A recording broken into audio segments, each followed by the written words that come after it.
Alors je cherchais une pièce pour mon atelier d'élèves amateurs. Donc j'avais besoin d'une pièce avec pas mal de personnages. Je suis tombée totalement par hasard en bibliothèque sur cette pièce de Stefan Zweig que je ne connaissais pas, qui est une vraie pièce de théâtre. Il a écrit peu de pièces de théâtre, mais il a écrit celle-ci. Et par curiosité, je l'ai prise, je l'ai lue. J'ai trouvé ça absolument génial. Ça marchait pas pour mes élèves, mais par contre ça marchait très bien en adaptation pour Lénie et moi, puisqu'on cherchait en même temps une pièce pour nous deux, un texte fort. Et donc je voyais très bien en adaptation ce qu'on pouvait en faire, pièce à 2 personnages, avec 2 voix off, sur voilà, donc 4 personnages en tout, 2 et 2. Caroline a traduit et adapté la pièce pour nous deux.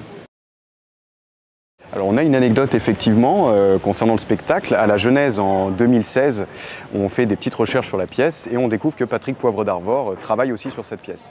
Dès lors, on se demande comment rentrer en contact avec lui et on découvre que l'été qui va suivre à Avignon, il va faire une lecture au théâtre du Verbe Fou où on avait joué l'année précédente. Donc connaissant la directrice, on la contacte, elle organise pour nous une entrevue à Avignon.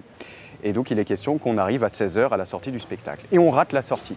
Et là, on est dans Avignon à courir partout, à essayer de chercher Patrick. Caroline qui me dit « Où est Patrick? Où est Patrick? Où est Patrick ?» Et on ne le trouve pas. Du coup, on retourne au théâtre voir la directrice qui, par la suite, nous a donné son numéro de téléphone qu'on a pu contacter pour le voir et déjeuner avec lui par la suite.